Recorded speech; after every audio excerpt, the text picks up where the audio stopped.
Well, this month is, as I could not come up with a better term, it's Director's Well-Being. I'm not leaving the I on there because that would be DWI. But it's Director's Well-Being because we don't want to talk about liquid encouragement. But what is it that you do? You were talking about studio days. What are some things that you do to keep yourself sane in this crazy job? Well, honestly, the studio days help a lot. Okay. Mentally. I know that, for instance, a couple weeks ago, I had to take a Tuesday to go take care of appointments. And I would rather take a studio day than a practice day. Absolutely. Makes sense. So that helps me out. And, we come to work on a Tuesday and we're like, studio day. Okay.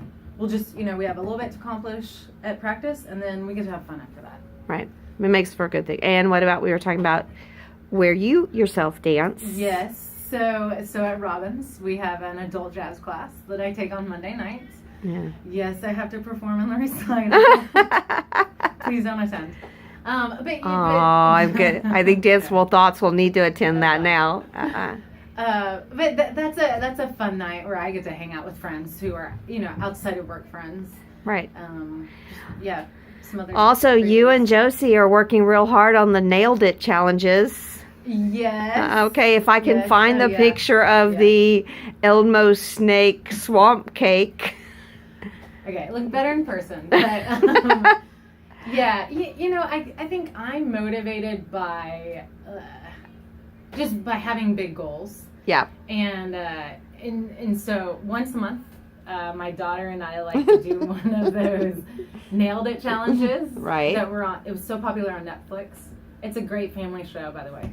Nailed it. Yes, nailed Gotcha. it. We've made a unicorn cake, a volcano cake, a snake cake. The snake looked a lot like Elmo. I'm just going to tell you. And she posted the picture as I was driving across the Atchafalaya, swamp base, the Henderson swamp.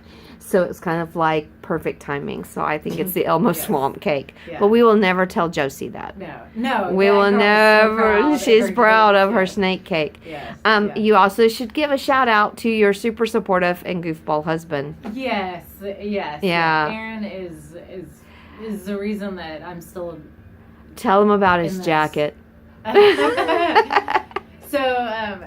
So my husband Aaron, he is the son of a former drill team captain. His mom, grew up drill team. She was a dance major in college. So, it would be full circle for him to marry a director. And I was actually thinking about that on the way over here. Is that's one of the things that I admire so much is that when you have a competition or a performance, spring show, it's not just your own family. It's not just the Grahams. It's the Richters. There's your family row is filled. Yes. And I think that's really wonderful that your family is all in. So here's kind of a more difficult version of that same question. For our director friends who are struggling, how would you encourage them to build their support network? That's a great question. Yeah. I think they get so caught up in their job that they don't want to bring their family. And you lived it. Jack was with us for everything. Yeah.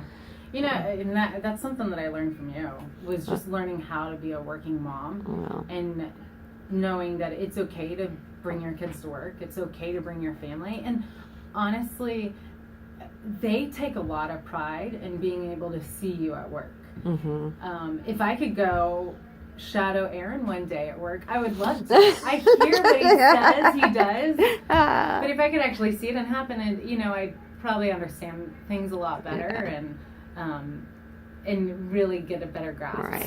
So he likes to come to our events.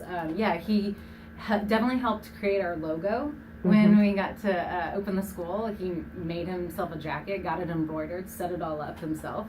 It looks good too. It looks sharp. Yes, but it's just so important to just reach out to your friends or your family and just bring them along, because we spend more time here at our job and with our students than we do our own families.